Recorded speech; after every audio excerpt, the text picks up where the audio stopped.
Everyone. आज हम पढ़ेंगे diversity in living organisms. Means इस अर्थ पर जितने भी लिविंग ऑर्गेनिजम्स हैं, लिविंग ऑर्गेनिजम्स कुछ इतने छोटे होते हैं जिसे हम विदाउट माइक्रोस्कोप नहीं देख सकते। कुछ लिविंग ऑर्गेनिज्म थोड़ी और बड़े होते हैं, कुछ लिविंग ऑर्गेनिज्म प्लांट ही होते हैं, कुछ लिविंग ऑर्गेनिजम्स जैसे कि एनिमल्स में आते हैं। तो इन लिविंग ऑर्गेनिजम्स को साइंटिस्ट ने अलग अलग समूह में बांट दिया बेस्ड ऑन देयर कैरेक्टरिस्टिक्स। जैसे कि हम एनिमल्स में आते हैं, लेकिन एनिमल्स जो 4 पैरों पर चलते हैं, ठीक है, जो उड़ते हैं, वो भी तो एनिमल्स है। हम 2 पैरों पे चलते हैं, तो हमारी characteristic based on their characteristics living organisms को क्लासिफाइड किया गया है। तो इस अर्थ पर सबसे पहले क्या आए थे, इतने छोटे माइक्रो ऑर्गेनिजम्स आए थे जिसे हम विदाउट माइक्रोस्कोप नहीं देख सकते। उस माइक्रो ऑर्गेनिजम्स को हम क्या कहते हैं, बैक्टीरिया कहते हैं। ठीक है, इसमें ट्रू न्यूक्लियस नहीं होता, ट्रू न्यूक्लियस इसमें नहीं होता, मतलब न्यूक्लियस होता है बट ट्रू नहीं होता, सही नहीं होता न्यूक्लियस। अब बेस्ड ऑन देयर न्यूक्लियस के आधार पर जो डिवाइड किए गए थे, फिर आए थे प्रोटिस्टा। प्रोटिस्टा भी जल में रहने वाले हैं, पानी में रहने वाले एक्वाटिक माइक्रो ऑर्गेनिजम्स होते हैं, बट फोटोसिंथेटिक कर सकते हैं ये। ठीक है, अपना खाना खुद बना सकते हैं। कुछ प्रोटिस्टा में कुछ ऑर्गेनिजम्स ऐसे होते हैं जो अपना खाना खुद नहीं बना सकते। ठीक है, लेकिन इनमें एक्सक्रीशन होता है, एक्सक्रीशन भी होता है। उसके बाद आए थे फंजाई। फंजाई क्या है, फंजाई में भी absorptive mode of the nutrition होता है। मीन्स वो डाइजेशन तो नहीं कर सकते, लेकिन वो खाना खाते हैं, वो एब्जॉर्प्शन करके खाते हैं, प्रॉपर में डाइजेशन नहीं होता। प्लांटी का हमें पता है, प्लांटी तो हायर लिविंग ऑर्गेनिजम्स होते हैं। उसके बाद आए थे एनिमल्स में भी हर तरह के एनिमल्स है, जैसे कि फ्रॉग है या व्हेल है, पानी में रहने वाले हैं, या जल और पानी दोनों में रहने वाले हैं, या सिर्फ लैंड पर रहने वाले हैं। ठीक है, तो एव्स हैं, बर्ड्स हैं। ठीक है, तो वो सब किस में आते हैं, एनिमल्स में आते हैं। अब इसको हम डिवाइड करेंगे, इसको क्या क्या साइंटिस्ट ने कि इतने सारे माइक्रो ऑर्गेनिजम्स की कैरेक्टरिस्टिक्स, हर एक माइक्रो ऑर्गेनिज्म की स्टडी करना बड़ा मुश्किल हो गया था। इस वजह से हर माइक्रो ऑर्गेनिजम्स को, जो माइक्रो ऑर्गेनिज्म सेम कैरेक्टरिस्टिक्स रखते हैं, उसको एक क्लास में डिवाइड कर दिया। ठीक है, जैसे स्कूल में क्लासेस होती हैं कि ये 4th स्टैंडर्ड है, 5th स्टैंडर्ड है, तो बेस्ड ऑन देयर एज, तो उनके अकॉर्डिंग उनको हर क्लास में डिवाइड कर दिया। ऐसी ही माइक्रो ऑर्गेनिजम्स की कैरेक्टरिस्टिक, तो वो क्या है, सबसे पहले डोमेन आता है। जैसे कि डोमेन में एनिमल ले लो, ठीक है, kingdom, phylum, class, order, family, genus, species का सीक्वेंस होता है पूरा एक। ठीक है, क्या बोलते हैं, domain, kingdom, phylum, class, order, family, genus, species. अब 2 साइंटिस्ट आते हैं, एरिस्टोटल ने बताया था कि अर्थ पर कौन से टाइप के ऑर्गेनिज्म होते हैं, लिविंग होते हैं और कुछ नॉन लिविंग भी, लिविंग ऑर्गेनिजम्स होते हैं। लिविंग ऑर्गेनिजम्स किस में डिवाइड किए थे, प्लांट्स और एनिमल्स में। कैरोलस लीनियस बहुत इंपॉर्टेंट है। क्योंकि अगर देखो, क्योंकि कि अगर एक ऑर्गेनिज्म है, जैसे कि हम लोग हैं, हम लोग कहते हैं कि हम बंदर हमारे पूर्वज थे, लेकिन बंदर हमारे पूर्वज थे। तो हमारा जो मॉडर्न मैन है वो क्या है, होमो सेपियंस। क्या है वो, होमो सेपियंस। ठीक है, लेकिन जो बंदर थे, और बंदर 4 पैरों पर चलते थे, हम 2 पैरों पर चलते हैं, तो डिफरेंट है। तो बंदर किस में आते थे, होमो इरेक्टस में, निएंडरथल में। तो वो क्या है, हमारा जो मॉडर्न है, हमारा मॉडर्न मैन क्या आते हैं, होमो सेपियंस। मीन्स जो मंकी का जो जीनस है वो तो सेम रहेगा, लेकिन हमारी स्पीशीज़ मंकी की स्पीशीज़ से सेम हो जाती है। मीन्स स्पीशीज़ तो मेन कैरेक्टर होता है एक ऑर्गेनिज्म को आइडेंटिफाई करने का, लेकिन हमारे पूर्वज हमारे सेम रहेंगे। पूर्वज मतलब कि जीनस। तो अगर हम, तो कैरोलस लीनियस ने क्या बताया था, कैरोलस लीनियस ने क्या बताया, बायनोमियल नोमेनक्लेचर। बाय मतलब टू नाम बताए थे, जैसे कि होमो सेपियंस। क्या बताया था इसने कि ये जीनियस नेम है, ये जीनस है और ये स्पीशीज़ है, जीनस है और ये स्पीशीज़ है। किसी भी ऑर्गेनिजम्स का नेम हम कैसे लिखते हैं, जीनस और स्पीशीज़ में लिखा जाता है और उसको सेपरेट अंडरलाइन किया जाता है। अगर आप इटैलिक में लिख सकते हो इटैलिक लिखेंगे, अगर हम इसको इटैलिक नहीं लिख सकते तो हम इसको सेपरेटली अंडरलाइन करेंगे। जीनस का first letter should be in capital, while species का first letter should be in small. Okay, तो ये बताया था कैरोलस लीनस से। अब क्लेडोग्राम क्या होता है? क्लेडोग्राम क्या होता है? जैसे कि हम वर्टिब्रेट हैं, कुछ ऑर्गेनिजम्स ऐसे होते हैं जो इनवर्टिब्रेट होते हैं, कुछ ऑर्गेनिज्म ऐसे होते हैं जो वर्टिब्रेट होते हैं। अब वर्टिब्रेट में कौन कौन से ऑर्गेनिजम्स आते हैं?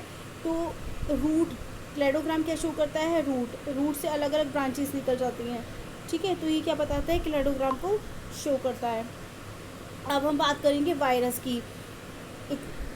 वायरस आजकल, वायरस इतना ज़्यादा खतरनाक है, एक छोटा सा वायरस ने पूरी दुनिया को अफेक्ट कर रखा है, सब कुछ चेंज हो गया एक वायरस की वजह से। हम इस वायरस को कहते हैं कि ये नॉट क्वाइट लिविंग। क्यों हमने इसको नॉट क्वाइट लिविंग कहा? अगर ये लिविंग नहीं है तो ये इन्फेक्शन कैसे करता है?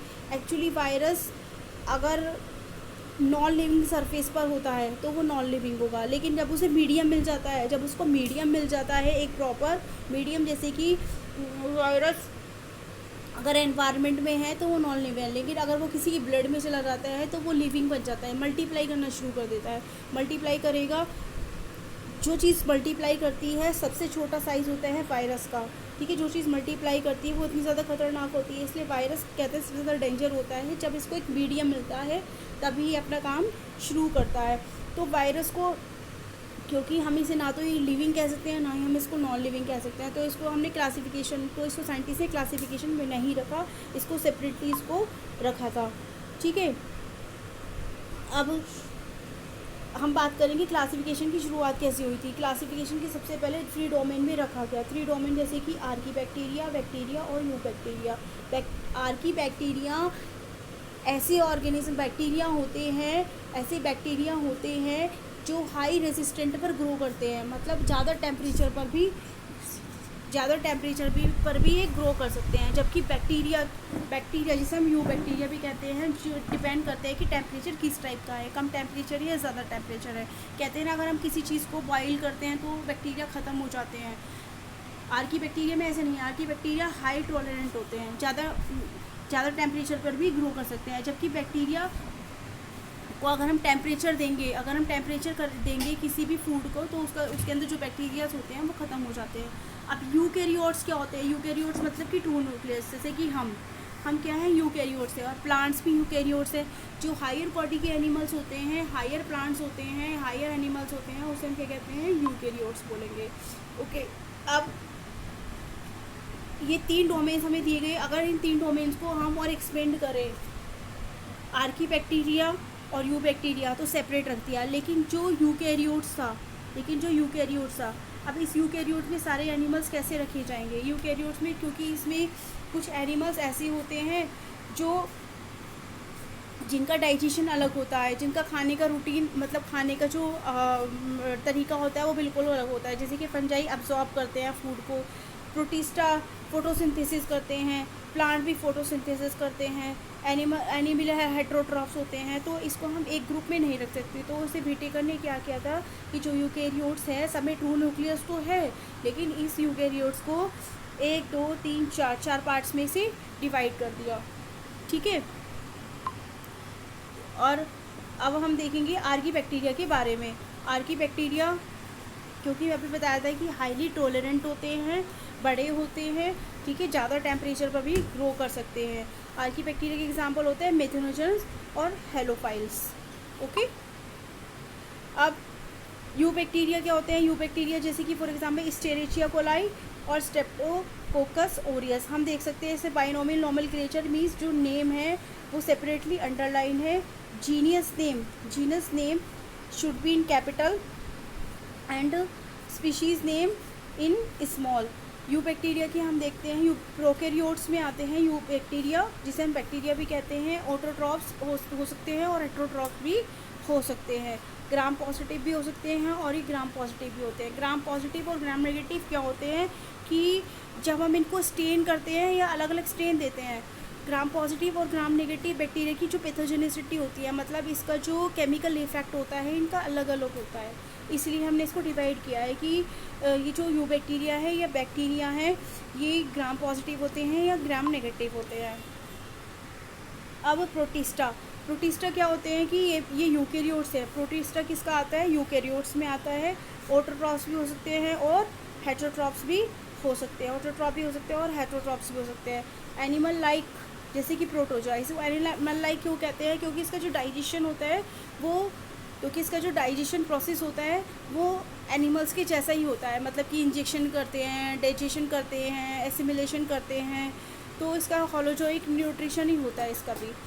प्लांट्स लाइक जैसे कि प्रोटिस्ट जैसे कि ये फोटोसिंथेसिस कर सकते हैं। कौन होता है plant like? Euglena, diatoms. Fungi like protista जैसे कि स्लाइम मोल्ड, वाटर मोल्ड और डाइनो। यहाँ का ये हमें एग्जांपल्स लर्न होने ज़रूरी हैं, ठीक है। अब फंजाई की हम बात करें, फंजाई का अपने नाम सुना, एगारिकस कंपेस्ट्री जैसे कि मशरूम क्या है? फंजाई है। मशरूम क्या है? फंजाई है। फंजाई हम खाते भी हैं और फंजाई हमारे लिए हार्मफुल भी होती है, तो डिपेंड करता है। यूकेरियोट्स ये कहते हैं मल्टी सेलुलर हेट्रोट्रॉफ्स है, मतलब अपने खाने के लिए दूसरों पे डिपेंड करते हैं, मतलब जो सड़े गले पदार्थ होते हैं वो उन पे जाके ग्रोथ करते हैं। मशरूम ईस्ट मोल्ड के ईस्ट पाउडर का किस में यूज़ किया जाता है? ईस्ट पाउडर का मतलब किसी चीज़ को फुलाने में, जैसे कि ब्रेड वगैरह बनती हैं या पिज़्ज़ा बेस बनता है तो उसमें ईस्ट पाउडर का यूज़ किया जाता है। Reproduce sexually, okay. प्लांटी, अब हम बात करेंगे प्लांटी के बारे में। प्लांटी भी अलग अलग तरह के होते हैं। कुछ प्लांट्स ऐसे होते हैं जो पानी में रहते थे। सबसे पहले कौन से प्लांट्स आए थे? जो पानी में ही आए थे, फ्लोटिंग प्लांट। फिर धीरे धीरे वो ऐसे प्लांट्स आए जो ज़मीन पे भी रहने लगे और पानी में भी रहते थे। कुछ प्लांट्स ऐसे आए जो ज़मीन पर ही रहते थे और कुछ प्लांट्स ऐसे आए जिनका जो स्ट्रक्चर है, जिनका जो फंक्शनल स्ट्रक्चर्स है उसका बिल्कुल हायर था, ठीक है। तो डिपेंड करता है कि प्लांट्स कौन कौन से हैं। देखते हैं हम। यूकेरियोट मल्टी सेलुलर होते हैं। ऑटोट्रॉफ्स का मतलब क्या होता है? जो अपना खाना खुद बनाते हैं। नॉन वेस्कुलर का मतलब क्या होता है? जिसमें जाइलम और फ्लोएम नहीं होता। जाइलम और फ्लोएम क्या होता है? ट्रांसपोर्टेशन सिस्टम होगा प्लांट्स के अंदर जो कि फूड और मिनरल्स को कैरी करते हैं। ये प्लांट्स ऐसे थे जो कि जाइलम और फ्लोएम नहीं था इनके अंदर। सीडलेस वेस्कुलर प्लांट, कुछ प्लांट्स ऐसे थे जो सीडलेस थे, सीडलेस नहीं था, ठीक है।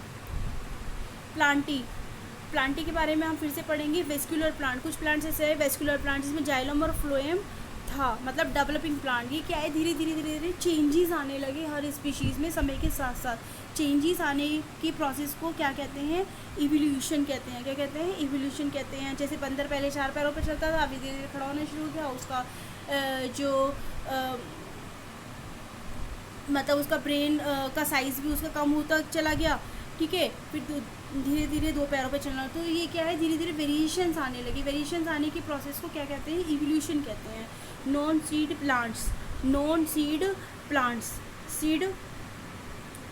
सीड प्लांट मतलब कि जो बिना बीज के प्लांट थे, जैसे कि जिम्नोस्पर्म, एंजियोस्पर्म्स जो कि फ्लावरिंग प्लांट्स थे। एंजियोस्पर्म जो कि फ्लावरिंग प्लांट, सबसे लास्ट में कौन सा आया था? Flowering plants. अब एनिमिलिया की हम बात करते हैं। एनिमिलियम में जैसे कुछ एनिमल्स ऐसे होते हैं जो वाटर एनिमल्स होंगी, कुछ लैंड एनिमल होंगे, कुछ वाटर और लैंड दोनों होते हैं। जैसे फ्रॉग पानी में भी रहता है और ज़मीन पर भी रहता है। फिशेस पानी में रह सकती हैं। लिजार्ड रेप्टाइल्स होते हैं। टॉर्टॉइज एम्फीबियंस, ठीक है। तो ये मानव क्या है? 2 पैरों पे चलता है, तो ये क्या इवोल्यूशन है, सब चेंजेस हैं ये सब। अब हम पढ़ेंगे एनिमल्स के बारे में। सब एनिमल्स हैं यूकेरियोट्स, मल्टी सेलुलर। यूकेरियोट्स होते हैं सारे एनिमल्स, चाहे वो कोई सा भी एनिमल्स है, फिश है, टॉर्टॉइज है या मानव है, ठीक है। यूकेरियोट्स है, मल्टी सेलुलर है, हेट्रोट्रॉफ्स है।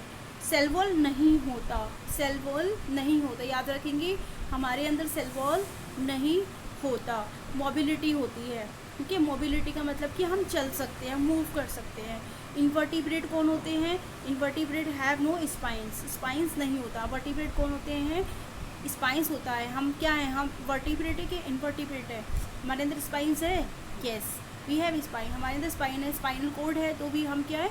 हम वर्टिब्रेट्स हैं। तो वर्टिब्रेट्स में कौन सी आते हैं? मानव हो गया, एम्फीबियंस हो गया, ओके, फिशीज़ होगी। तो हमें पता होना चाहिए कि ये एनिमल्स वर्टिब्रेट है या इनवर्टिब्रेट है। अब ये देखते हैं हम, स्टार फिश है, जेली फिश है, या स्पॉन्ज है या फिर स्नेल है, तो ये सब क्या है? इनवर्टिब्रेट, इसके अंदर स्पाइंस नहीं है। हमें इसको आइडेंटिफाई करना आना चाहिए बिल्कुल। इनवर्टिब्रेटेड एनिमल्स के बारे में हम पढ़ेंगे, जैसे कि देखो लीच, ठीक है, प्लेनेरिया, तो अर्थवॉर्म, स्पंज, तो ये सब क्या है, वर्टिब्रेट है। स्पंज को कौन सी क्लास में रखा गया है, कौन से फाइलम में रखा गया है, sponge phylum Porifera, phylum Cnidaria, jelly, sea anemone, coral, hydra. Okay, phylum Platyhelminthes, flatworm, tapeworm और planaria, phylum Nematoda, roundworm, heartwood worm, pinworm, Annelida, segmented worm, earthworm और लीचेस। तो ये सब की हमें फाइलम पता होना चाहिए कि स्पंज फाइलम पोरिफेरा का एग्जांपल बताओ, या फिर स्पंज को हमने कौन से फाइलम में रखा है, ये हमें याद होना चाहिए। ओके, इन्वर्टिब्रेटेड एनिमल, इन्वर्टिब्रेटेड एनिमल और भी होते हैं, जैसे कि मोलास्का, मोलास्का में जैसे स्नेल, ऑक्टोपस, कटल फिश, सी स्लश। ओके, तो ये क्या है, इन्वर्टिब्रेट। अभी इन्वर्टिब्रेटेड आर्थ्रोपोडा, जितने भी सारे इंसेक्ट होते हैं, आर्थ्रोपोडा सबसे बड़ा ग्रुप होता है, सबसे बड़ा फाइलम आर्थ्रोपोडा होता है, क्योंकि इसमें सबसे ज़्यादा इंसेक्ट इसी में रखे गए, सबसे ज़्यादा जो स्पीशीज़ हैं सब इसी में रखी गई हैं। जैसे सारे जितने भी सारे इंसेक्ट हैं सब आर्थ्रोपोडा में रखे गए हैं, क्योंकि ये आर्थ्रोपोडा की स्पीशी, आर्थ्रोपोडा की जो कैरेक्टरिस्टिक्स होती है, ये कम से कम 6 पैरों पर ही चलते हैं, 6 पैरों पर ये चलते हैं। हार्ड एक्सोस्केलेटन होता है, जॉइंट अपेंडेजेस होती है। आर्थ्रोपोडा, आर्थ्रोपोडा मतलब जॉइंट अपेंडेजेस। ओके, और ये इकाइनो मतलब जो स्टारफिश, इकाइनो मीन्स स्टारफिश, ये भी इन्वर्टिब्रेट है, पानी में रहती है। ठीक है, कोर्डेटा मतलब ट्यूनिकेट, लैंसलेट। ओके, अब हम वर्टिब्रेट की बात करेंगे। वर्टिब्रेट में कौन से आते हैं, अगंथा मतलब jawless fish, Agnatha means jawless fish, vertebrate जिसमें स्पाइंस होता है। कॉन्ट्रियोसाइट्स मतलब कार्टिलेजिनियस फिश, ऑस्टियोसाइट यानी कि बॉनी फिश। ओके, अब एम्फीबिया एक ऐसे एनिमल्स होते हैं जो पानी में भी रहते हैं और ज़मीन पे भी रहते हैं, जैसे फ्रॉग क्या है, एम्फीबियंस है। ओके, पानी में भी रहते हैं और ज़मीन पर भी रहते हैं। रेप्टिलिया मतलब रेंगने वाले। ओके, जैसे स्नेक वगैरह होते हैं सब। ओके, वर्टिब्रेट एनिमल, और जैसे कि बर्ड्स, एव्स किस में आता है, बर्ड्स, एव्स का एग्जांपल होता है बर्ड्स। तो इसका फीचर्स अलग होते हैं बिल्कुल, विंग्स होते हैं, होलो बोन्स होती है, इम्पॉर्टेंट होलो बोन्स होती है, और अम्नियोटिक एग्स होते हैं, एंडोथर्मिक होते हैं। एंडोथर्मिक का क्या मतलब होता है, जो maintain a constant internal body temperature. ठीक है, एंडोथर्मिक होते हैं। मैमल्स की बात करेंगे, जैसे कि मैमल्स कौन होते हैं, जो कि क्या कर सकते हैं कि फीडिंग की एबिलिटीज़ रखते हैं, कर सकते हैं, जो अपनी बेबीज़ को फीड करा सकते हैं, मतलब produce milk for the young one. Okay, endothermic होते हैं। एंडोथर्मिक का क्या मतलब होता है, जो कि अपनी बॉडी टेम्परेचर को मेंटेन कर सकते हैं। जैसे कि बॉडी टेम्परेचर मेंटेन करना में सर्दी आती है, सर्दी में अपना बॉडी टेम्परेचर मेंटेन कर लेते हैं, जैसे कि हम लोग अपना बॉडी टेम्परेचर मेंटेन करते हैं, लेकिन कुछ ऑर्गेनिज्म ऐसे होते हैं जो माइग्रेट कर जाते हैं, वो एक्सोथर्मिक होते हैं। तो ये मैमल्स क्या हैं, एंडोथर्मिक है। Okay, marsupials, kangaroo, Eutheria, placental mammals, और यूथेरिया हम लोग किस में आते हैं, यूथेरिया में आते हैं, ह्यूमन्स, व्हेल्स और डॉग। ठीक है, तो इस वीडियो में हमने क्या पढ़ा, इस वीडियो में हमने पढ़ा कि classification of the living organisms. इस वीडियो में हमने पढ़ा था बाइनोमियल क्रिएचर, मतलब जीनस और स्पीशीज़ को सेपरेट करना किसी भी नेम को, और हमने देखा था कि 3 डोमेन सिस्टम, 5 क्लासिफिकेशन सिस्टम। उसके बाद हमने क्या देखा था कि इसमें जो लिविंग बींग्स है, मतलब लिविंग बींग्स को डिवाइड किया गया है प्लांट्स और एनिमल में। प्लांट्स को जिसमें डिवाइड किया गया है, ठीक है, प्लांट्स को अलग डिवाइड किया गया है, थैलोफाइटा, पेट्रिडोफाइटा या ब्रायोफाइटा या फिर जिम्नोस्पर्म और एंजियोस्पर्म से। तो सबकी कैरेक्टरिस्टिक्स अलग अलग है। फ्लावरिंग प्लांट कौन से होते हैं, एंजियोस्पर्म होते हैं लास्ट में। उसके बाद एनिमल्स का जिस तरीके से इवोल्यूशन हुआ, अलग अलग इनवर्टिब्रेट्स और वर्टिब्रेट्स, तो वो सब हमने देखा है। ठीक है, इसमें एग्जाम्पल इंपॉर्टेंट है, सैम्पल लर्न करने हैं, फाइलम लर्न करना है। Okay, thank you for watching.